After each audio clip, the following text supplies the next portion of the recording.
And we are live. All right. Let me just fix this in the dashboard. Get my chat open and get rid of the echo. All right. How's it going, guys? It is 7:08. I still have no light in my room. That's why I'm late on the fucking stream again. I still want to start at 5 a.m., but I have some stuff I need to get for our new apartment, i.e., everything. And yeah, so lamp is on the list. So, as you guys may or may not know, Dave is here. Monk Music Don't Engage. He's staying for the month. He's going to get a taste of Canada. He's experiencing. Hey, Mike, how's it going, man? Mike Atherton says, Good morning. So, he's experiencing a little bit of how we live over here. He's going to come and he's going to come on the job with us a couple of times too.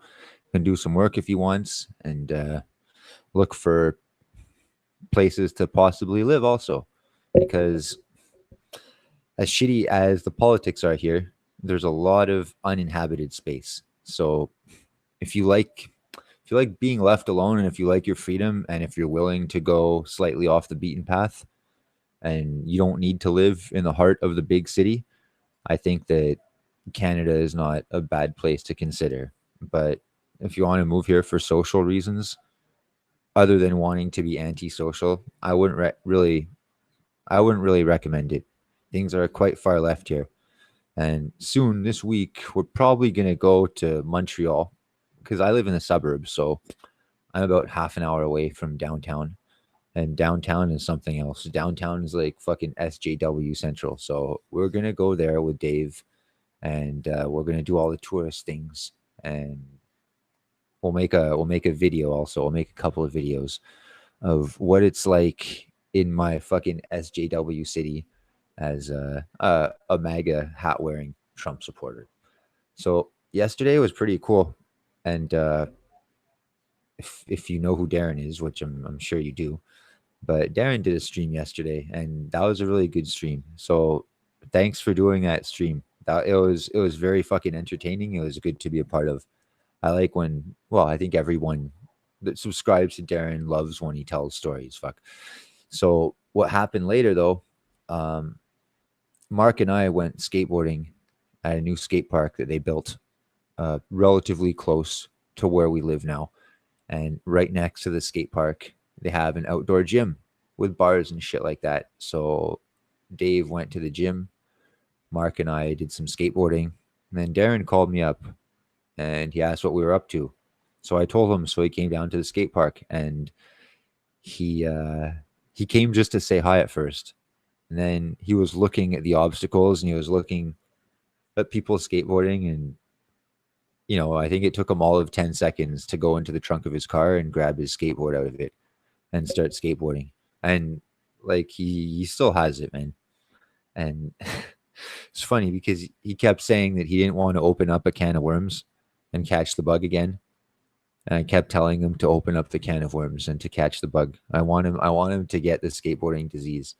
And I said when I started up again, because I stopped for 5 years from 25 to 30.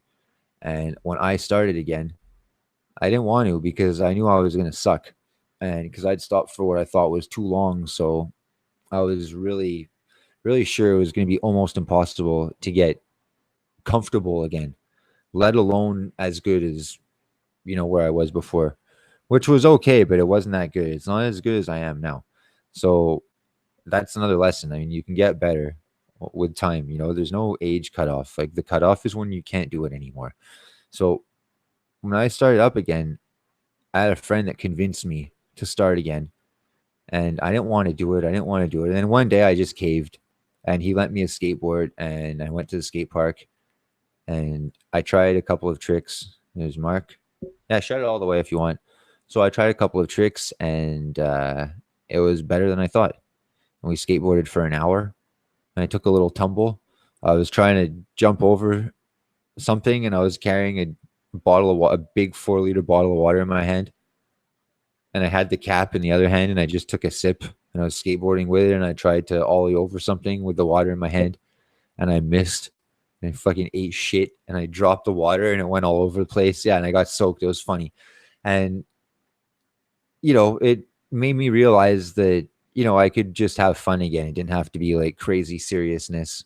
Oh, like why do I suck? I shouldn't have stopped, or this is a young man, like nothing like that. It was just fun. And I told myself that, from now on, this was 6 years ago. I said, from now on, I'm going to go once a week for an hour. And I had a checklist of tricks that I wanted to do. It was like 4 or 5 tricks. That's it. Very easy. And I gave myself an hour to do them. And if I did them, I'll be happy. And what ended up happening very quickly, the second or third time I went skateboarding, I learned a new trick that I could never do before. Hey, what up, T? So, and I could do it, I could do it over and over again. And, there's no reason why I should have been able to do it, but I could, and I rode the wave. So I took that and I thought, obviously, well, maybe there's some other shit I can learn, and maybe it doesn't just have to be 5 tricks all the time. And maybe it doesn't have to just be once a week, and it's actually a lot of fun. So, about 2 or 3 weeks into it, my second or third time back on the board, I went downtown with one of my friends and we went to some of our original spots. And I was trying to kickflip these like 3 or 4 stairs. It was really small. And I I was coming really close. I was landing on the board. I tried like 2 or 3 times. And I did one and I landed on the board and the board fucking flew away and I fell on my ass. And the board rolled into the street. And a taxi drove over the skateboard and the skateboard fucking flew in the air. And then I ran out and I got it. And cars were honking at me and the taxi driver said, fuck you. And I didn't say anything. And I just ran back up the stairs and I fucking did it and I landed it. And that was the moment. And it wasn't that hard, It was just, again, a little easy thing. But that was a moment where I knew that it wasn't going to be enough to just come back for an hour a week. I wanted to be good again. I wanted to be really good again. I wanted to be better than I was. And, mission accomplished, but you're never really satisfied, but that's a good thing. It's satisfying to go out and be good and be able to have fun at whatever you like to do. But, you always want to perfect things or learn new things so that, you can have your baseline level of performance, I guess. And, it's cool. It's not a plateau. It's like stair steps of progression. So, sometimes it's a little bit harder and the learning curve is a little bit steeper, but ultimately it's so worth it. And I told Darren, we'll just do an hour a week. And he says, yeah, but he says, I have that killer instinct just like you, and I can't do it just an hour a week. If I start getting into it, I'm going to really get into it. And he says, I don't want to get hurt. And I said, that's fair, but I said, you shouldn't be afraid of getting hurt because you can afford to get hurt. Like, you work for yourself. I'm not saying like deliberately hurt yourself, but look, man, like Darren does like good tricks and everything like that. But like you're bound to like get scrapes and bruises and shit like that. But to have like a really gnarly bail, like you gotta do like really gnarly shit. Okay, like it can happen. You can be cruising and you can hit a pebble and you can really fucking fall, but and yeah, I'm not gonna say it doesn't happen. But you're not going to try a basic trick and end up doing a backflip and then cracking your head open like that. It doesn't fucking happen. And if you're really worried about that, then wear pads and a helmet like a fucking pussy. But otherwise, like just get the fuck out there, get back out there and do your thing. And I think it's good. I think that, the killer instinct that Darren was worried, that Darren wanted to keep in check, like, and that probably, a lot of you guys have. Like, I think the killer instinct that he's trying to keep in check, I think he should unleash it because I think it's going to, I'm not going to say help in other facets because it will, but I think it's going to accentuate what he already knows and what he's already doing. And, same thing with anyone. It's like, I don't know. I mean, why would you dull yourself? Why would you, if you have a shitload of energy and you're an extremely productive person, let's say, why would you do anything to kind of deliberately handicap your performance level? And I don't mean giving yourself a challenge. I just mean like putting a performance cap on you. and saying, okay, I can only go this far because past this point, there's a little bit of risk. You know, I mean, we all draw the line, but and I'm not saying you're doing this, Darren. Far from it. I'm just picking a hypothetical here, but a lot of people like they draw the line of risk that they're prepared to take. They draw the line extremely fucking low. And I've been thinking about this analogy way before I knew how to climb trees or anything like that, but I didn't know how to articulate it. But if you've ever gone for the low hanging fruit in your life, you know, whether it's a woman, whether it's a job that, let's say, is low paying, unstimulating, that you're overqualified to do, that no one wants to do, that's unpleasant. But let's say you're desperate or you feel like you're desperate, so you take whatever is thrown your way, or you take what you think is going to be the most sure thing. You know, like it's not the same as having a fucking killer instinct and shooting for the fucking stars and beyond. So if you get used to doing this, you know, it's a hard fucking habit of getting out of. And I wanted to make another point about that. Oh yeah, okay. So what I was thinking of a long time ago, before I even started climbing trees, like looking for the low hanging fruit or the path of least resistance or the easy job or the easy fuck. It's like going up to a tree with, you know, or a mountain, you know, with a harness on and some rope, and you look up the mountain, and you know, naturally you want to climb it or the tree.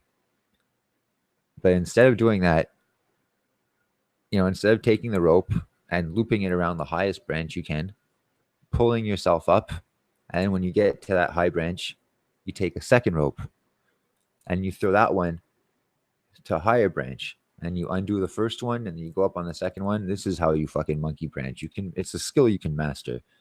And like, it's seriously, because there's a lot of like metaphors in this. And you know, people can say also, you know, if you climb to a certain point, like metaphorically, if you want to go higher, you have to let go, you know, and you have to jump and you have to take the risk. Okay, well, you can, but you can also use a second rope, metaphorically and literally. So there are numerous ways to get to the top and or to go up. Again, metaphorically and literally. And if if you can find a way, if you can see a way, even if other people can't, like if you can look at a complex tree or a mountain or a rock wall or situation or anything, and you can see a way through, it doesn't matter if other people see it or not. You see it, capitalize on it. So this is the equivalent, you know, looking for easy wins or easy scores. It's the equivalent of going up to the tree and instead of throwing your rope around the fucking highest limb possible, you tie your rope around the trunk of the tree and you tie it as tight as it can go to make sure you're not going anywhere. And then you tie another rope around the trunk of the tree because the first one might break, you know, because you avoid risk. That's what you do. You know, it's a safe way. And so you tie the other rope around the trunk of the tree just in case something happens to the first one. And in case something happens to the second one, well, you have the first one too. And then to be extra safe, you sit in your harness and you sit on the ground. Because if you're just hanging from a rope, you know, in your harness, then the fucking rope could break or the harness could break, and then you're going to have a few moments of discomfort. So you not only want to tie in to the lowest point possible, you want to tie in twice for your fucking safety and peace of mind. And you want to sit in your harness for your safety and peace of mind. And not only that, because you don't want to trust yourself to a harness and two ropes a foot away from the ground, you want to sit on the ground to make sure that no matter what, you won't experience any discomfort. Now, while you're there sitting in your harness tied to the fucking trunk of the tree with your ass on the ground, remind yourself of your original goal and look straight up to the top of the tree.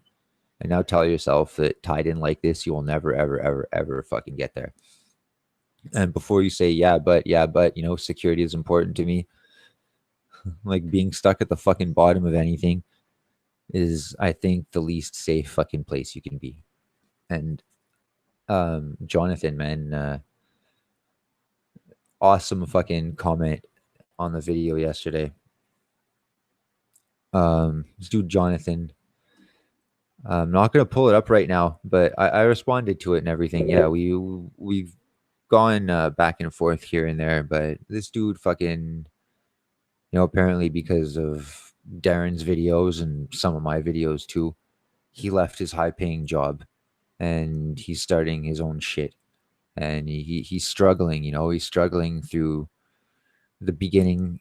I'm assuming the beginning stages of being an entrepreneur. And it's a huge struggle. Like there's a lot that like each guy has to fucking deal with.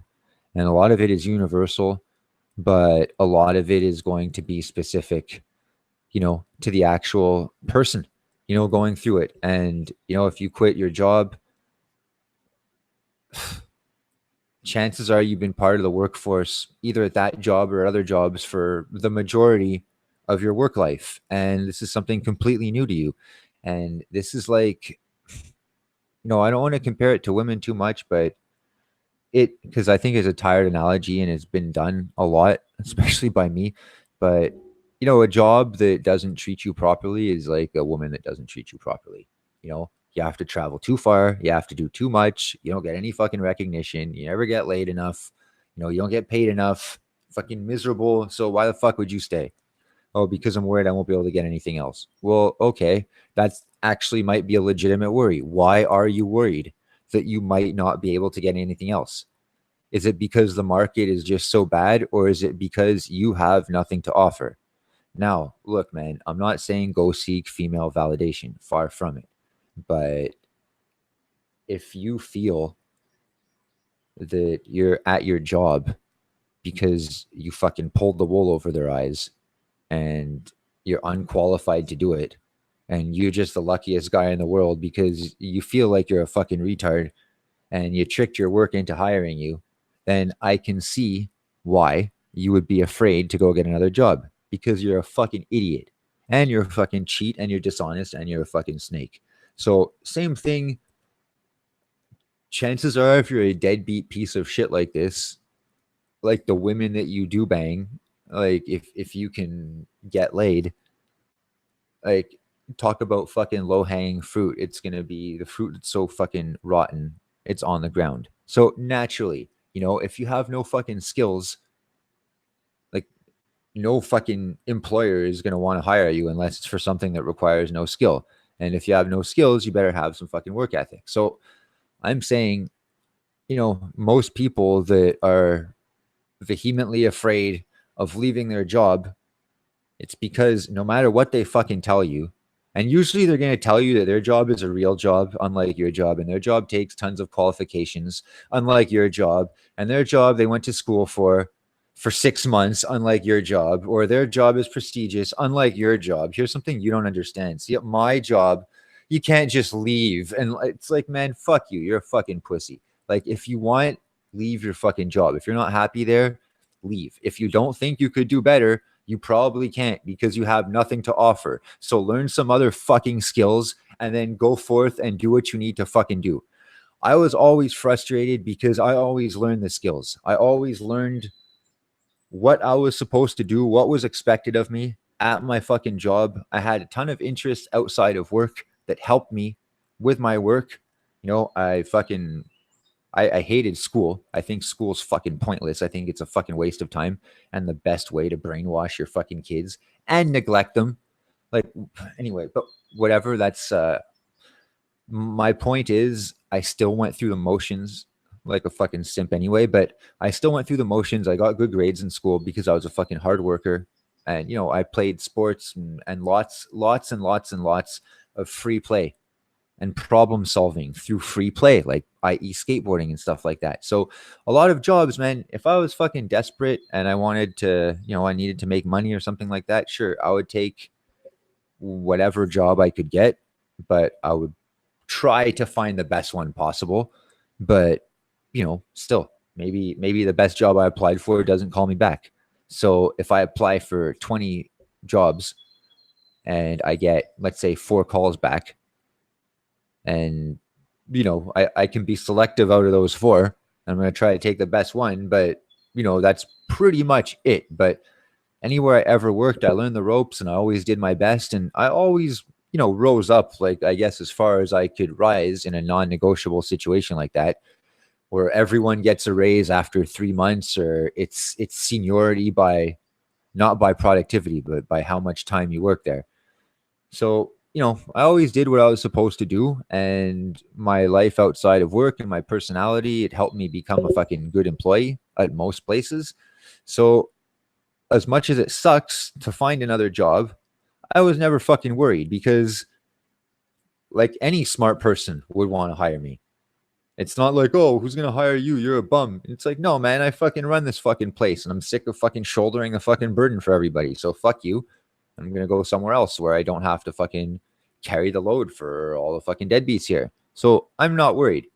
It's just like, again, if you're the one, if you're aware that you actually are the fucking prize and you are the prize in any relationship, then why would you settle for anything less than what you fucking deserve? And I know I should heed my own advice because everything Darren said in his stream yesterday is true, by the way. And he had such fucking clarity when he was talking about like what I do as a job, and I love my job. I really do. I love it. It's fucking amazing. And it's on par with skateboarding in terms of fun. I've never had that in my life. But there's a lot of risk, which again does not bother me. But the caveat is that most of the time I sell myself way too cheap. And my customers do not appreciate me, like not even close. And I'm not going to say they never do. Look, sometimes they do, and it's possible. But whether they do or they don't, I don't really give a fuck. What I care about is that I'm getting paid enough money to do what I'm doing. And, I have small-minded mentality. I always work my ass off my entire life and I never made a lot. And I just expected this to be the case, just trudge through the mud up the hill and just that's it, work as hard as you can. And like, that's it, that's it, that's it. And, climb the ladder. And it's a 45-year plan until retirement, like that type of fucking mindset. And, going from job to job. And, when I would get fed up, and people are like, oh, well, what are you going to do for your seniority? Because seniority is the only way to move up. And the only way to like get good at anything is to just show up and be there. It's not to actually work. It's just to show up, And I get into arguments with people that I work with. And I'd be like, yo, hurry the fuck up. You're too fucking slow. I'm not doing everything for you all fucking day. And they'd say, I've been working here for 25 years. And you've been only here for 3 months. Yo, I don't give a fuck, man. Fuck you. What have you been doing for 25 years? Has the guy that's been working here for 3 months always had to do your work for you for 25 years? Good, good. I'm glad you're fucking bragging to me. Like, I wish I had a fucking medal to give you. So, this guy, Jonathan, man, dude, I have so much fucking respect for you for fucking taking a leap like you took. I know it's fucking hard, man. And, right now, like, we have a roof over our heads. So that's great. And as far as like work and shit like that, like we're pretty set up. We have all the tools we need, and we have food in the fridge. We don't have a washing machine, but big fucking deal. Like big fucking deal. It's really nothing. We just didn't get one yet. I still have no lights in my room. That's why I'm here at 7 o'clock today instead of 5. So today I gotta go get a fucking lamp. At least for the sake of live streaming. And we should get a couple of other ones. But anyway, that's neither here nor there. Like the fucking main thing is that, the main thing is that I have a fucking place to live and that we have a plan. And if you guys watched, thanks, T. It's not always about seniority though. Many people get passed over for promotion because they're unable to play a social game. That's 100% true, man. I agree. And and I think a boy named Gilroy is here. Hey, man, I think that in terms of business or work or anything, really any sort of relation that has to do with another person, I think probably the best thing you can do for yourself is to have some fucking testosterone. You know, and even if you don't, man, fake it till you make it. Like act like you fucking have some fucking balls at least once in a while. Um, because even if you're wrong, even if you're fucking wrong, like you might win the argument. You might win the argument just because the other guy is scared of you. Stranger things have fucking happened.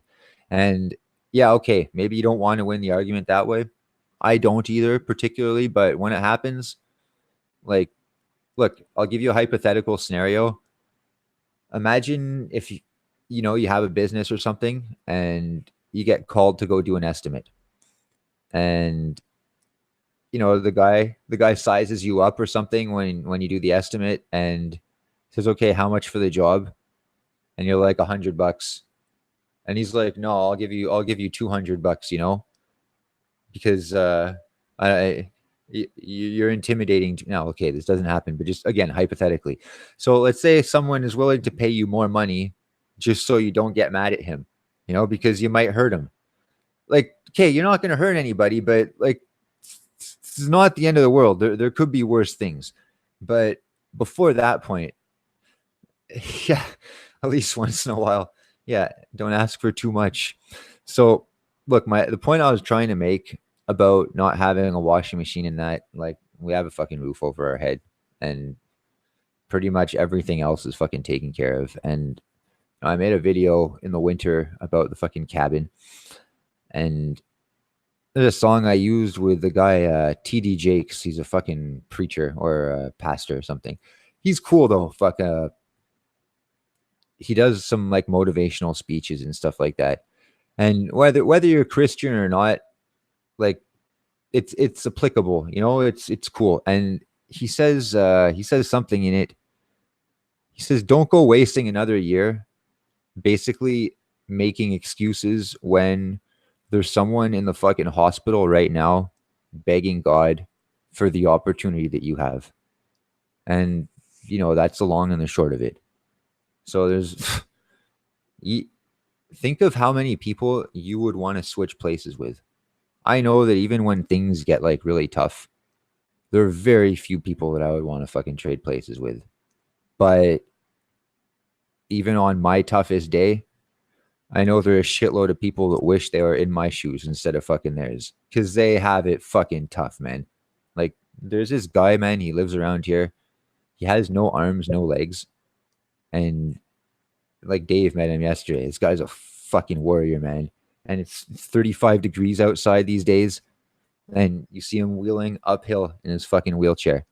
And if you offer to like give him a ride, he's going to say no. He's going to say that he likes the exercise. And we helped this guy move. Well, we helped him. He paid us money because Mark knows him from before. And we helped this guy move on the weekend. And he lived, he has a girlfriend too, by the way. And she lived on the third floor. And this guy, man, he parks his wheelchair like on the ground floor of the apartment. And okay, he has no legs, but he has like short arms that end at the elbow. And he fucking hops up 3 flights of stairs and leaves a wheelchair downstairs, and he like hops around the apartment. It's fucking crazy, man. Never fucking complains about anything. And I'm not saying this guy, wishes he could trade places. Like, I have no idea, but man, anytime I think I have it rough, yo, dude, man, like, and he's a fucking cool guy.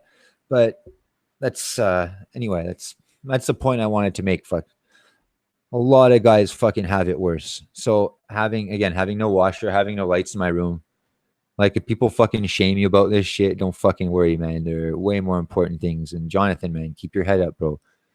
Like, I know it's tough. Like, you've been pretty vague about what kind of business you're into, which is fine, man. Tell me whatever, however much or however little. Like I said, I'll help in any way I can. And I'm not virtue signaling here, but like, I only started my business like a year ago. And like, Mark works with me, but there's not enough work for Mark to work full time with me.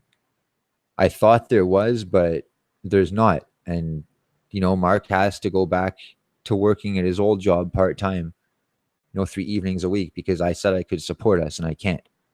And like, imagine how I feel about that. Fuck. And I'm the one that said, let's move to Ontario. We can do this. I'm confident. And we couldn't.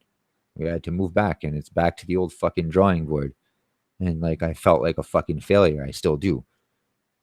And Mark said it's not my fault because he has free will and everything like that. But I really believed it would fucking work. But my point is, like, I couldn't even support Mark, and I promised him that I could through my business. And if I could, if I can, one day, I would love to be able to fucking offer jobs. And like, the people on my channel, like, that's like the first fucking place I would look. Like, seriously, man, like-minded individuals. I've already I've already vetted people to find like-minded individuals. That's what I was doing with my YouTube videos, for all these years. That's why I started the channel way before making MGTOW videos, just the skate videos, because I was tired. And let me know in the chat if you can relate to this, but I was tired of people I knew, like on Facebook and Instagram and that, like that, not, I was tired of not being able to fucking reach people I knew with the cool shit that I was doing. And I guess they thought that, if I would, sometimes I would go to the skate park and there'd be like 30 other skaters that like I'd all have on Facebook, because we'd be like acquaintances and stuff like that. Yeah, I know Facebook friends aren't real friends. Okay. Like, I know that. So there'd be like a jam session at the skate park, and me and Mark would film the entire thing, and we'd be there for 4 hours, and we'd spend fucking 10 hours editing it. And then we'd upload it on Facebook, and we would tag everyone in it. And like, it would get like a couple of views, but not even everyone tagged in it would watch it. And this fucking boggles my mind. And there's like 40 people tagged in a video because they did tricks in the video, and they have no footage because they have no one to film them. And they're like, oh, how cool would it be to film? And then two guys come to fucking film you for free and edit your shit for free and do all this shit for free and then tag you in it. And therein lies a problem for free. Right. And that's why I undercharge for my services, because I'm too used to fucking simping to people that fucking don't appreciate it for free. And I'm just happy that someone's going to watch my video that I made for free. And it's like, what the fuck, man? Why would I fucking offer that? If I believed in my product, I would charge money. Maybe I'll show you a trailer for free, but like, not the entire fucking video. So that's why. And then I would think, okay, well, maybe half the people haven't responded to the video that, I made about them because they're doing other shit. And you get the notification. It's like, no, Carl just liked fucking thought number fucking 43's fucking selfie again. And it's like, dude, man, are you fucking serious? Another thing too that really pissed me off about fucking social media is, yeah, not only just like the fact that it's all fucking far left, and that they censor everything, but the thing that really fucking pissed me off is that there are two types of people basically that are active on Facebook. The people that actually post stuff, or like Instagram, the people that just like post pictures all the time and that post fucking footage like all the time, and that are updating their status all the time or whatever, and the people that don't post shit and that just fucking scroll through everything. And they just find out what everyone's up to, and they just scroll through everything. And they just scroll through everything. And, and they brag that they don't use Facebook. Yeah, I can't be bothered. Posting is so pedestrian. And it's like, yo, dude, you fucking scroll through everything all fucking day, man. At least like the people that post stuff are like posting something. Now, having said all that, selfies don't count for shit. And if you guys, I don't know, do you guys watch Entrepreneurs in Cars? Let me know in the chat. And hey, Where Rabbit, what's up, man? Feels like calling in sick again. He hates his job. Yo, I can relate. I'm going to read some comments here. Having a decent stack of cash saved up so you can survive a few months without work helps. Employers can sense desperation and take full advantage. Yes, very good point. A boy named Gilroy. This is fucking true. And that J-Lord says that might actually be a great way to generate income for you. You should look into it. What do you mean? Facebook revenue? Or ads on Facebook? Or anyway, let me know. because that was a couple of minutes ago. And so look, I got fed up also. You know, entrepreneurs in cars. Do you guys watch a channel? He made a good point about this. And you know, if you've been on any dating site, or you know, just look on Instagram and look at any woman's profile versus like a man that's not a complete bitch. Men point the camera outward, and women point it fucking inward.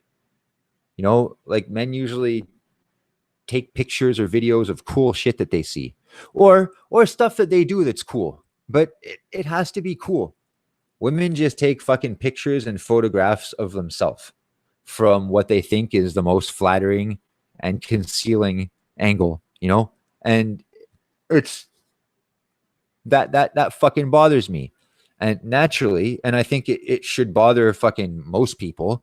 And the only reason it wouldn't bother you is if you're extremely zen and you're not even on social media at all or something like that. Or the other reason it might not bother you is because you take all fucking selfies all fucking day. Like, and oh man, where we used to live, the place we just left in Ontario. Oh, dude, man. This guy, man. This guy's girlfriend. This guy upstairs, his girlfriend, her Instagram was like fucking. She had like 4,000 fucking selfies of herself with like a fucking mouse nose and like ear. Like it's like the lamest shit ever. And oh boy, I want to say so much more. I don't want to get sidetracked though. I didn't want to fucking make this stream about two fucking deadbeats that I don't give a fuck about. But if you were to see this girl's Instagram, and I know this is nothing new, but this probably even being red pilled, my biggest video, like my most popular video is like my stupidest fucking video I ever made. It took all of about 30 seconds of thought to go into it. I'm sorry to disappoint you if it's your favorite video, but I took the first images I could find as MGTOW makeup. And it's before and after pictures of makeup with about 30 seconds of commentary for each picture. It's got almost 2,000 views, I think now, which is huge for me. By far my most viewed video. And versus like how to start a business with like 8 views. But anyway, Jonathan probably watched that video, how to start a business. So, but this Instagram shit, you know, like the difference between like how a girl looks in real life versus how she's going to look in a picture of herself. I mean, it's so much worse than even the exaggerations make it out to be, because this girl, for instance, this was fucked up because this girl was from like, this girl's mom was fucking super fucking fit. And the mom had like fucking 3 kids, but she was fucking rail thin. And her other sisters all had like kids, and they're fucking super fucking fit. And this one didn't have any kids, and she was the fucking only fat one out of all of them. And she looked like she had fucking 12 fucking kids. And like, I never seen fat on the front of a leg before. And I had only seen her mostly on Instagram as my friend's fucking girlfriend at the time.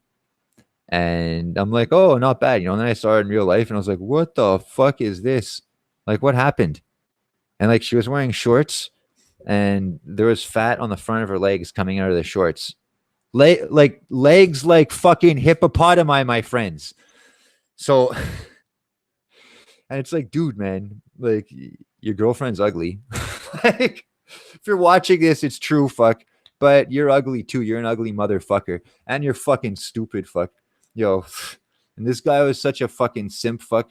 Like, not even a trad cuck, a fucking union fucking simp. He worked a fucking construction job. He was unqualified to do anything else. So he was a fucking lowest rung at a fucking construction company.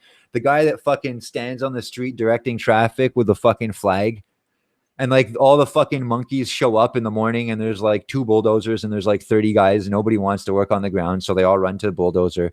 So this is one of those guys. So he fancies himself a fucking heavy equipment operator, but you're really just a fucking disposable fucking piece of shit. And he travels fucking 4 hours a day to his fucking blue pill job, 2 hours each way, leaves at 5:30 in the morning. All because he wants to go on unemployment in the winter for fucking 4 months in a row while the company is in operation. And he needs to do this. This is the only way, because at my job, I have a real job, not like you. I get $40 an hour, not like you. I have seniority and I have a pension, not like you. And my job, you can't just show up and like quit and like change. Not like, it's like, dude, man, you're such a fucking faggot right now. Like, you think you're like gaining my respect? You're just fucking losing it, man. Like, and Jeb, you're watching this, man. Like, as soon as you fucking opened your mouth, man, I lost fucking respect for you. And I heard you fucking lisp. And that's not even counting all the fucking stupid shit you said. And like, yeah, so like whatever. And you ripped us off for this place. That's the fucking worst fucking thing. So you were supposed to be a friend and then you fucked us over deliberately and repeatedly. And that I cannot forgive. So yeah, if you're watching this, go fucking suck a dick, man. And if you fucking find out where I live anytime, any fucking time, man. Any fucking time. Yeah, come on over. Bring your friends. So it's yeah, so this guy, man, he'd get up, he'd leave for work at 5:30 to start work at 7. And his girlfriend had to fucking make the food and everything because this guy couldn't even fucking microwave a Michelina's fucking pasta meal because he's so fucking stupid. And he would say, "Oh, I'm too busy working all the time. I don't have time to do that shit. I don't have time to learn to do that shit." He didn't know how to do his fucking laundry. He didn't know how to fucking clean his room. He didn't know how to fucking pronounce the letter S. S. S. Not S. Not like that. Say it with me. S. The letter S. You got that, you fucking retard? And whenever you'd ask him, it's like, yo, dude, man, how come you never learned to tie your shoes? Oh, I'm too busy fucking operating heavy equipment. I never had time to learn that stupid shit. That's a woman's job. You're a fucking moron. I guess the woman's job is also brushing your teeth for you. Is that why your breath smells like shit so fucking much? You fucking retard. You fucking retard. So all this shit that he couldn't do because he was too important. And, I don't understand because I'm just a simple fucking tree cutter. But I didn't understand that, when you direct fucking traffic all day with a fucking orange fucking penny, that you're too mentally exhausted from your little fucking squirrel brain working all day. You're too fucking mentally exhausted to know how to fucking spread some peanut butter on a piece of bread and eat it at the fucking end of the day. You're too fucking stupid to do that because your job is too fucking demanding. So this guy had like a fucking trad wife in the form of his girlfriend, and he didn't charge her any rent or anything like that. But she had to fucking make all his fucking lunches, all his fucking suppers, and she had to make him a fucking hot meal every morning. So she had to get up at fucking 4:30 a.m. to make his fucking meal. And then she would go back to bed because she also had to buy the groceries with her earnings. Because yes, she had to work fucking 40 hours a week too. And their plan was to do this indefinitely because it was living the fucking life. And dude, man, like, oh, what a fucking prison. What a prison. This guy was off for 4 months all winter, paid, getting like fucking, I don't know, $1,200 a week on his EI to do fuck all. You know what he did all day? You know what he did all day with all his fucking money? He slept on the fucking couch. He slept all fucking day, man. He didn't even fucking go to the store. Not even for like a change of scenery. Like, he didn't do fuck all, man. He slept all fucking day. And when he was awake, he stared at his fucking fish. Like, oh my God. And I think he left maybe once or twice to get like a light or something or some more fucking fish, exotic fish. What a fucking retard. You fucking retard. Like, fucking fish. Are you serious? Oh my God, fuck. Oh my God, fuck. Oh my fucking God. Fucking fish. And this is why, like, you sacrifice. And why are you looking at your fish all day? Well, why don't you, I don't know, fucking go do something cool? Oh, because you don't understand. I have a real job, and 8 months of the year I work my ass off, and you would never understand. So I need to rest 4 months of the year. Like, oh my God. Oh my God. You're so fucking weak, man. Like in Darren's fucking chat the other day, not yesterday, but the day before, I wanted to address this because I think Charles F. Gray fucking caught wind of this and addressed it too. I didn't watch the video. I can only speculate, but knowing Charles is fucking extremely libertarian and he dislikes the government. He dislikes fucking taxation as any productive person should. Um, and he dislikes fucking being a wage slave or any form of fucking slavery, you know? And in Darren's chat, you know, Darren was doing a stream and he was talking about his multiple fucking revenue streams and stuff like that and multiple income sources. And he was talking about me a lot too and the risks that I take, you know, in my job. And starting live streams and setting up revenues from live streams. And I was talking, you know, that I want to review all the equipment that I bought for my fucking tree business and shit like that. And a lot of it's been reviewed. A lot of it is not, you know, and I wanted to do fucking tips and tricks videos. And I wanted to fucking maybe get some sponsors, even if it's a fucking local climbing store near here. Because I told the guy that, you know, I would review all the equipment that I bought there, their house brand, because their house brand is fucking awesome. It's fucking awesome, man. And he's like, yeah, man. He's like, we'll fucking hook you up. And they already do hook me up, man. I got fucking free boots. Fuck, like, and yeah, okay, maybe they do it for everybody, but I feel fucking blessed for this shit. So there's this other YouTuber who does tree videos, Human. I used to like him, but I don't like him now because I think he's full of himself and he voted for Bernie and he's a fucking communist and he fucking has a giant tattoo of the fucking hammer and sickle. And he's like fucking 40 years old and he lives with his fucking parents. Yeah. So like, and he brags about all the fucking fancy equipment he gets. So I don't like that anymore. I used to like his channel before I knew all this shit, but now I don't. Fuck. And, but this guy, he has like fucking, I don't know, 45 million subscribers or something like that. He talks with a fake deep voice like this. He's like, hey, look, want to grab that log for me? Yeah, thank you. And like, you know, like I just don't fucking like this guy, man.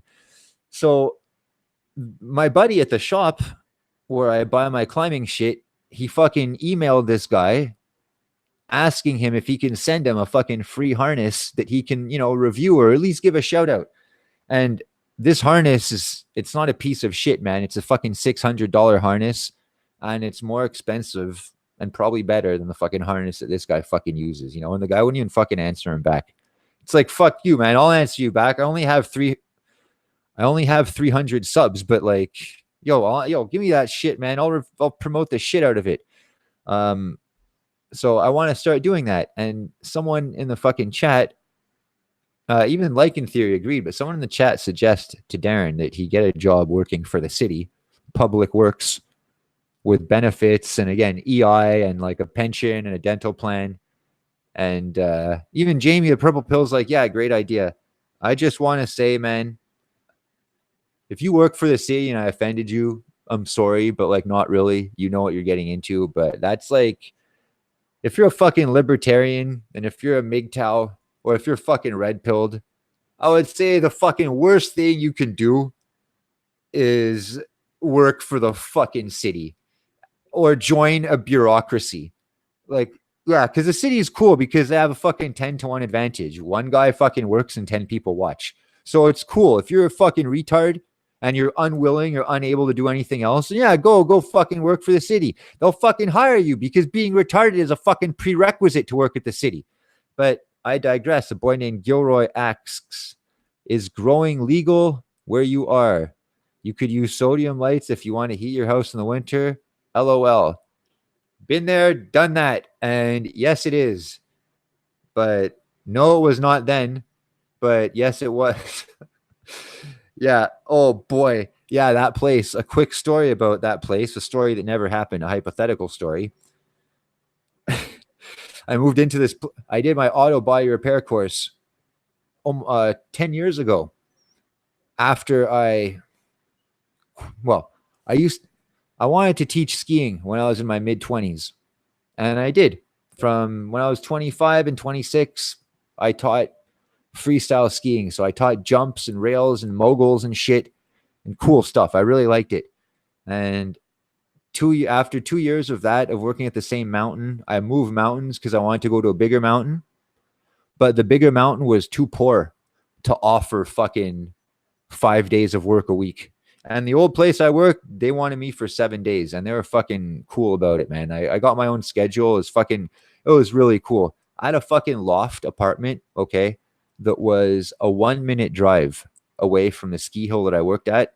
And the hill had night skiing, which means that at night it's all fucking lit up. So you look at it and you see the trails and they're fucking white, white, white, white, white, all lit up. And I would ski all fucking day, man, making money and shit. It was super fun. And when I didn't have lessons to give, I would ski and get paid to ski, or get paid to sit in the fucking cafeteria. I could even go home if I wanted to. And I had a walkie-talkie, and they'd call me if I had a lesson. And I was getting like minimum wage at the time, which was $8 an hour. And then when I would teach a lesson, I would get $11 an hour while I was teaching. And they were cool because my shift was from like 10 to 3 technically, but I would show up at 8 and like leave at 5 most of the time. And most of the time they would try to schedule my lessons before 10 and after 3 so I could get like overtime, and not overtime, but overtime where it applied if I worked over 40 hours, but they would help me out as much as I could. And they'd give me nothing like all day so I could fucking chill all day. So I could even go home if I wanted to. And I had my walkie-talkie, and I was the only one that was fucking permanent there because they don't pay you that much, like that's not a huge salary. But so most people there, they had other jobs during the week, and they would come to give lessons on the weekends just so they could ski for free for a couple of hours after. Or, if they would teach all weekend, you get a fucking free lift ticket whenever you come. So if they would come during the week at night or something, like they would get to ski for free, and vice versa. A lot of retirees would work there during the week for like a day or 2 days, and they would get to ski for free on the weekends. And so no one wanted to fucking take the plunge and work there full time, but I did. I wanted to, and it was worth it for me. I fucking loved it. So I made a little bit less money, than I would at a job, let's say bagging groceries, but I would make from $250 a week to, let's say, $450 a week. Like that's it. And my rent was $590 a month. So a lot of the time I needed 2 weeks pay all the time to fucking pay my rent. Guaranteed. I needed 2 weeks pay to pay my rent. And that was fucking a given. And all winter, I fucking ate peanut butter. That's it, man. Wintertime, I ate peanut butter. I would eat fucking 10 peanut butter sandwiches all day. And 3 in the morning, 3 at night, and like 4 throughout the day. And just be skiing all day. And that's when I started running a lot too. Actually, that's when I started running. That's when I started skipping rope. That's when I started doing all this shit in the summer. And my apartment was a loft apartment. I was paying $600 a month for it. And it had, it was a giant room that was basically divided into 3 hypothetical sections. And there was a bedroom area, there was a kitchen area, and there was a living room area on the other side. And each area had its fucking balcony. So I had 3 fucking balconies, and it was on top of a garage that was attached to a house. And, the landlord unfortunately lived downstairs, but I can talk about that in another video because it's a lot of funny stories about him. But so he rented it out to me, and he ran a business in the summer selling geothermal heat pumps. So I worked for him in the summer for fucking $12 an hour as his fucking translator on the computer because he was French. So he had a lot of demand in English. And although he could speak English, he wasn't good at typing it. So I had to translate like a lot of his website into English, and I had to respond to his English customers. And, it was a bullshit job, but he was out of the office like most of the time. So it only took me around an hour to do my 10 hours worth of supposed daily work. So I would do about an hour's worth of work as soon as I would show up and get that out of the way. And then I would forward all the calls to the office to my cell phone, and then put my cell phone straight to fucking voicemail. And I recorded a fucking voicemail on my cell phone that said, "You reached fucking, Boreal Geothermal's head office, leave a message. I'm on 2 lines. That's why I can't answer. But the best way to reach me is through email." Yeah, that was fucking smart. And I would just disappear like all fucking day and do whatever I wanted. But no, not the greatest place for me to like learn about like work. I exercised a lot. I did a lot of other shit. I used to move the furniture in the office and skip rope for fucking for an hour every day and do other exercises. I even videoed myself doing it, fuck, because I was so bored at that place. And I would have like 12 windows open on my computer all the time at work. And I had like a Seinfeld window with like every episode of Seinfeld playing continuously on To-Do or Youku, one of those Chinese YouTube.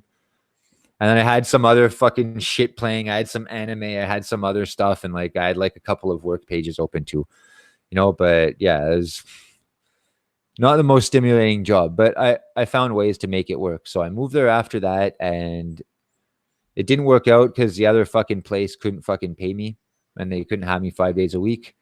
And I ended up buying a fucking rusty ass truck because my fucking old vehicle broke down, my Suzuki Sidekick. Yeah, I had one of those. More on that in another video. But those are cool, man. They're fucking square, but they're not reliable, not in the least. Fuck. Lots of problems, lots of electrical problems, and a lot of fucking money to fucking repair. So anyway, I had to fix this rusted ass truck of mine. And, I did a lot of fucking thinking as I was fixing it. And I decided that I wanted to learn how to do that legitimately. So instead of looking for a place that would hire me and teach me to do it, I went straight to the government and tried to take a fucking course. And, a government funded course. And they even managed to fucking extend my employment insurance from the ski hill. And they said, okay, we're going to put you on EI. And that way, you're not going to be part of the workforce technically because you're going to be studying. And we're going to extend your EI from like 6 months to 2 years, the length of the course.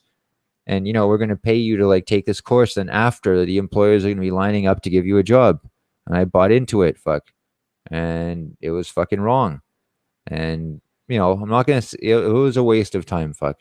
It was a waste of time because I wanted to take the course and learn auto body work and then open my own business. But the first thing they tell you is that the course is basically meaningless. If you want to just do that, you fucking have to apprentice somewhere. You don't even need the course to get a job in the industry. You just need a card, and you go get your card at the fucking parity committee, it's called. And, then you show that to the auto body shop and they punch your hours. And then after 5 years, you can take your exam. And then you need like a journeyman who's taken his exam if you're going to open a shop, and you need this and you need that. And it's just like, man, them telling me this, I was like writing down all these rules to memorize because I thought it's just, okay, you learn how to do it and then, okay, go do whatever you want. But not so. And it kind of indoctrinated me into that line of thinking, the fucking totalitarian fucking union simp. The only way is up through the ranks, and the only way up through the ranks is not to do good work, but just to show up and do your time. Do your time. How fucking ridiculous is that? Do your time, just like in fucking jail. Just show up. That's all you need to do. How can that work? How can that work? How can that be a fucking profitable, fucking sustainable formula? It can't. And so after this auto body course, and I worked my ass off in this course, man. And not everyone, but half of them were fucking retards there. And I did my internship after for 3 weeks, which everyone has to do. And man, the place took fucking full advantage of me. Fuck, it was shit. And they didn't pay me a fucking cent. They didn't even give me a tip. And a lot of the places, they give half salary, it's fucking standard, or a tip. I had to work there 3 weeks before Christmas from 8:30 in the morning until 6 at night in fucking Il Bazaar, in fucking rush hour traffic. Darren knows where that is, fuck. And it sucked, man. It was like a 45-minute drive each way to fucking work. And it's only like 5 kilometers away from where I lived at the time. It's fucking waste of time. So I was out the door at like fucking 7:45, and I was back home at 7. So I was gone for 11 hours every day in the middle of the fucking winter, right before the holidays for 3 weeks. And I didn't get a fucking penny out of it. And it was fucking bullshit. And I redid my truck because I fixed the rust on my truck before I took the course. And I'd always told myself, like, this job I did my best, but it's still a placeholder. And when the course is done, I'm going to use everything I learned to fix it properly, with all my newfound knowledge. And I even bought a welder. I saved, by the way, I didn't smoke weed when I did that class, and I saved up all my fucking money, man. And I saved up everything I fucking made from EI, everything I was given. I was fucking given from EI, I should say. I bought all my tools with it. You know, I spent $1,500 on a welder, and I would weld at home all the time, fuck, all the time, all the time. I'd practice, making whatever I wanted. And, you know, I even got a job as a professional welder later. And they're like, oh, do you have any welding experience? I said, yeah, I weld at home all the time. And he said, yeah, have you ever welded in a shop before? I said, no, but I said, I'll do whatever test you give me. And they gave me the test and I passed. And I worked there for 6 months. And within 3 months, I was first welder. So you were ranked by productivity there. And there were, I think, 6 of us. And I started off sixth. And then, and if you're first, you get to choose, you know, the product that you have to make 1,000 of every day. And look, man, at that fucking place, that professional place, I would weld thousands of pieces every day, the exact same piece, the exact same way. It would destroy my fucking back. It would destroy my neck. It would destroy everything. You get so hot, man, and you're wearing full leathers and you don't move. You're just standing in a position like putting pieces of metal in a jig as fast as you can, welding them, spinning it around, welding them, and then tossing it on a rack and then doing it again. And you have to make like fucking 100 of these an hour. Otherwise, you're going to say your quota is not up to fucking spec. And how they would get the quota was whenever there'd be a new product, they would take the fastest welder before I became the fastest welder. They would take the fastest welder and they would say for 15 minutes, make as many of these as you can. Okay. And go as fast as you can. So this fucking retard would work as fast as he could for 15 minutes. And then, so if he made 20 of these in 15 minutes, they'd say, okay, so you made 20 of these in 15 minutes going as fast as you can, but that doesn't matter. So in an hour, it should be 80. And I'd be like, well, no, because he can't keep up that pace for an hour. He can't keep up that pace for 4 hours. He just did it for 15 minutes and he's working as fast as he can. He's a fucking idiot. And he says, yeah, but I'm fast. Yeah, but you're stupid. Fucking go like normal because we got to do this shit all fucking day, man. And worse than that, they would multiply it not by 4, by 8, because they would say you can make 20 in 15 minutes. So therefore, you can make 80 in an hour. Therefore, in 10 hours, you have to make 800, you know, same fucking pay. You're never going to slow down. You're never going to slow down. And as if that's not enough, we know that because it's only the first time you've ever welded this, we know that the only reason you only made 20 was because you're not comfortable yet and you're not used to it.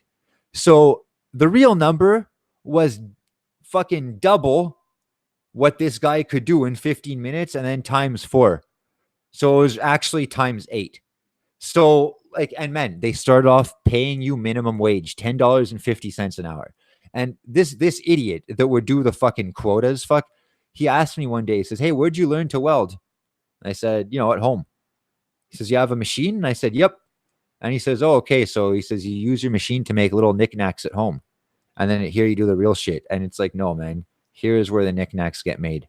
At home is where the real shit happens. Like, I would show you, but you're a fucking idiot. So you're never going to fucking see my house. You're never going to see my setup. You're going to be stuck to your fucking fishbowl world thinking this is life, you know, and enjoy it. You fucking earned your fucking fate. So that's what I learned at the welding place. And this is kind of like working for the city and taking the benefits. This is what you get. But at least at the welding place, it was free market salary from $10 to $14 an hour, which was our top salary. So depending on what you produce, you can vary, you know, in that area. But man, working for the city, like, fuck that, man. You're signing yourself away to bureaucracy and totalitarianism. It's like the worst fucking thing you can do if you have a fucking brain. So yeah, Darren, no, keep doing what you're doing, man. Keep doing what you're doing. The answer is not in someone else.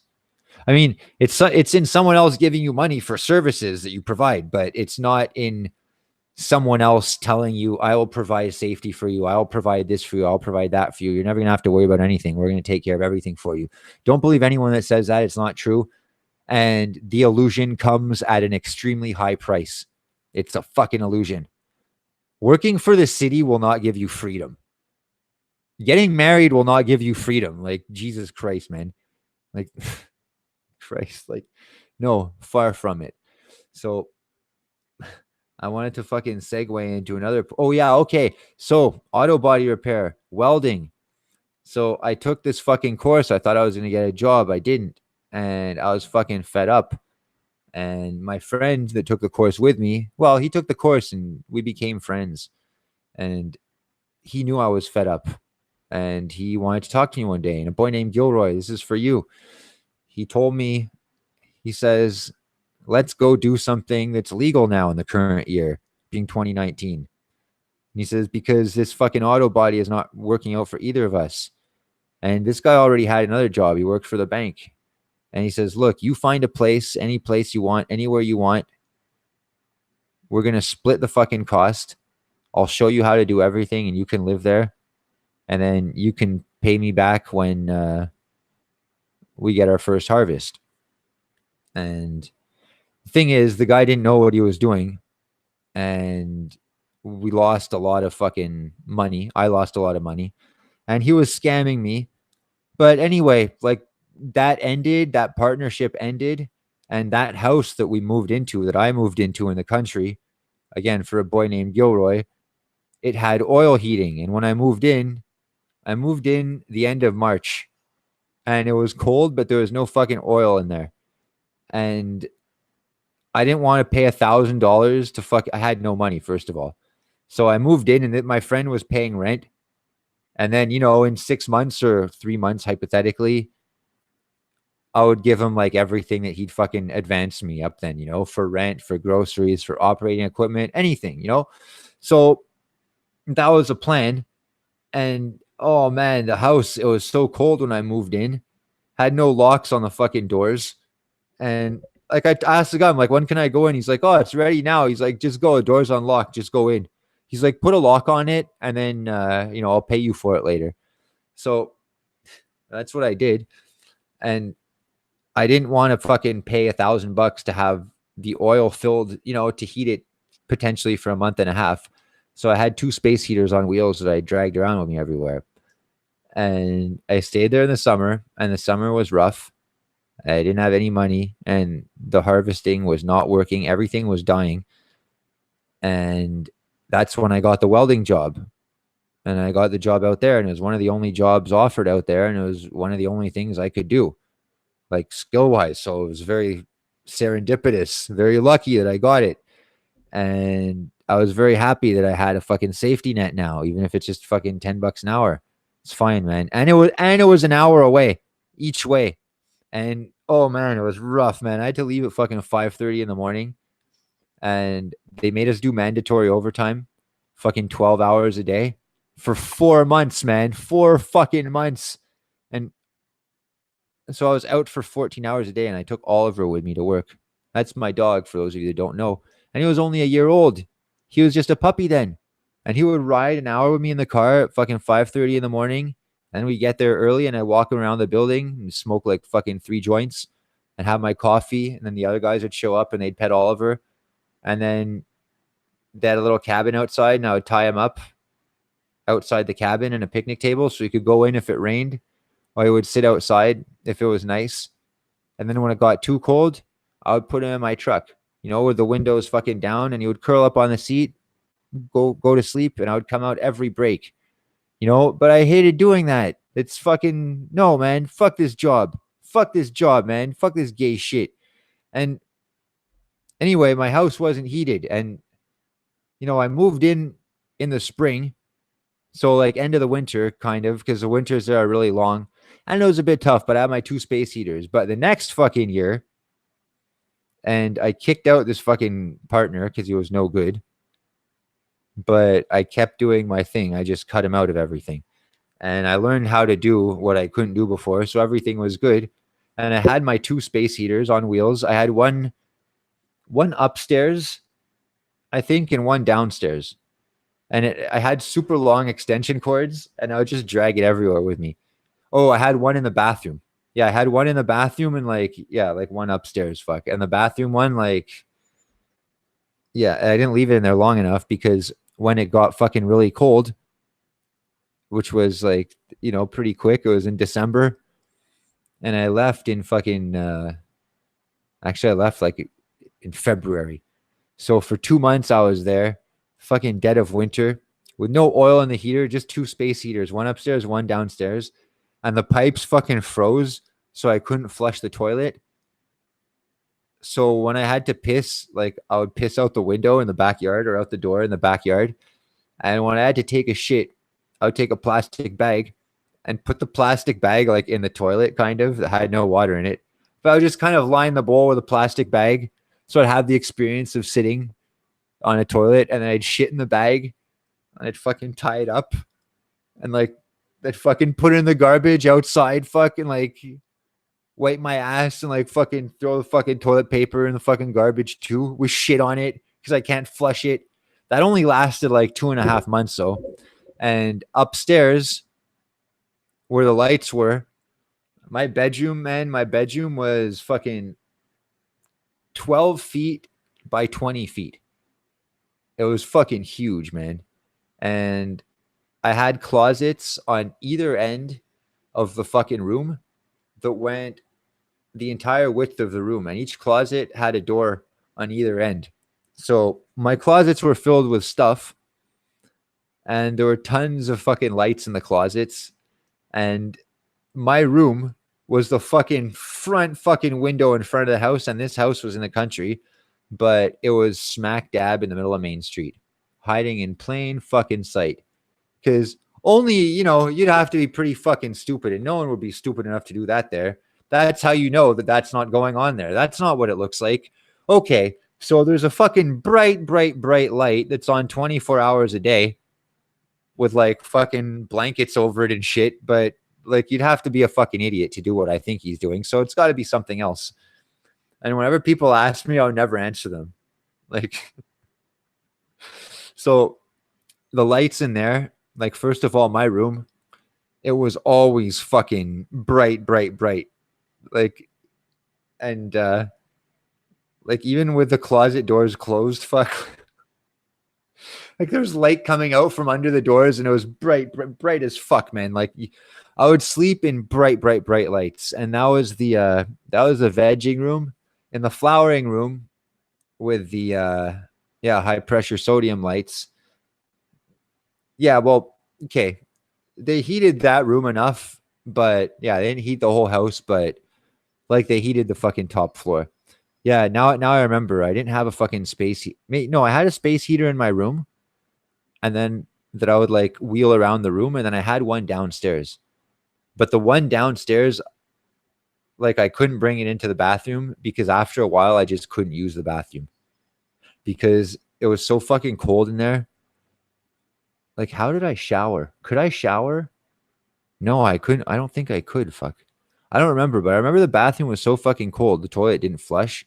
And when man, there was fucking ice, not frost. It was frost originally, but it had turned to ice. Not only on the inside of the bathroom windows, but on the inside of the fucking walls around the windows. It was like snowflake fucking shaped fucking pieces of ice.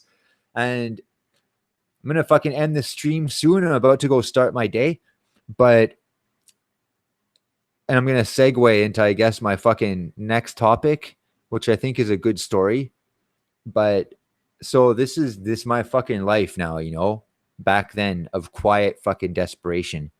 And it I had a fucking red pill fucking moment, but it was fucking stormy before it became sunny, I'll tell you that. And basically, nothing was fucking working out, and everything was fucking tough. And, like a struggling fucking entrepreneur. And at the time, like this town, man, I lived in, it had 200 people. There's fucking nobody there. And I was supposed to go out I wanted to go out for my birthday, but nobody knew who I was. I was like forgotten to my friends in the city. So I didn't do shit, And the next week, one of my buddies called me up, and he invited me for his birthday, which was a week later. And I went anyway, like a fucking simp, even though he didn't fucking call me for mine. He even wished me happy birthday. He's like, hey, it's my birthday today. Come out. And I was like, sure, I'm coming. And yeah, like a fucking simp fuck. And my truck didn't start. And it was supposed to be, I thought it was a starter. And anyway, it was a big fucking thing. I ended up calling my boss that I didn't like. at the welding place, and he was going to come fucking change it for me. And like, we were going to order the part, and it was a few $100. And then it turns out all it was the fucking clamp that goes on the terminal for the battery. And that's another story too about how I learned mechanics at the garage across the street from me in the country. And remind me of that if I forget to mention it, you know, in the next story. So it turns out that's all it was. You know, it cost $3 instead of like $400, and a day with my boss on a fucking Saturday. And I had called my friend before saying that I couldn't come because my car didn't start and the garage was closed and shit, you know, which it was, but it was a garage slash gas station. So, you know, they didn't service vehicles technically on the weekend. Like, they'll sell you like a part and stuff, and they'll give you gas if you want. But the guy knew me. And he was really cool. He tested it with a tester and he gave it to me. And I started it and I called him and I said, okay, I'm coming. And I met this guy, and he had like, you know, maybe like 10 or 15 people out for his birthday. And there were some girls there and shit like that too. This guy's a fucking loser, but he was a manager at a cell phone fucking kiosk. So he would just hire fucking hot girls to work for him, and he would hire his friends and he would try to bang them, but he had no game. So he didn't bang a fucking single one. And, yeah, one of them fucking bumped into me by accident. Like, she bumped into me. Yeah, by accident, I guess, or whatever. Anyway, and her hand fucking brushed up against my stomach. And then immediately, I would never let a girl do this now, but then I was such a fucking simp. So she like pats my stomach and she lifts up my shirt and she's like, wow. She's like, you have this crazy 6-pack. You're like the situation, like Jersey Shore, you know? And man, I just ate that shit up like a fucking simp, man. And I thought, you know, all my fucking trials and tribulations, everything, you know, all this hard work, all these failures, going to auto body repair school and not being able to get a job, moving to the country, shitting in a bag, all this stuff. Well, it's all going to be fine now because I just met a complete stranger and she acknowledged my 6-pack. So all my problems are going to go away. And guess what? They did not. But there's a fucking happy ending to it. But I'm going to keep you guys in suspense. I'm going to tell that one tomorrow. So guys, thanks for tuning in. Go fucking check out Darren's stream. MGTOW is the only way to live. Should be starting in about half an hour or so. And thanks to all you guys for fucking stopping by. And Jonathan, yo, keep on keeping on, man. Check out Keith Kalfis's channel. Also, anyone that's fucking curious about entrepreneurial stuff, this is the guy that fucking clued me into charging money up front and to like believing in myself and shit like that. And he's got a lot of fucking think outside the box strategies for if you're fucking poor, dirt poor, in debt. I don't mean, oh, you know, if you want to get out of debt, then just go into your savings, you know, or go into your inheritance or your trust fund or take out of your GICs. No, if you don't have none of that shit, if you don't have anything, if you're fucked, okay, if you're fucked, if you're at your fucking wit's end, if you're like about to fucking commit fucking suicide because you feel like you're so fucked, man, this guy is not a suicide coach, but seriously, man, he will fucking help you. Jonathan, this guy will fucking, I'm sure he can offer a lot of fucking wisdom for your business, but I'm going to keep fucking trying to fucking, you know, do whatever I can. And hopefully fucking one day, man, one day I can fucking provide fucking work for my brothers out there. But for that to happen, you know, I have to make sure things are fucking steady for myself first. So thanks a lot for tuning in, guys. And I hope to see you guys on the next one. I hope you all have a fucking great day. Take care, bros.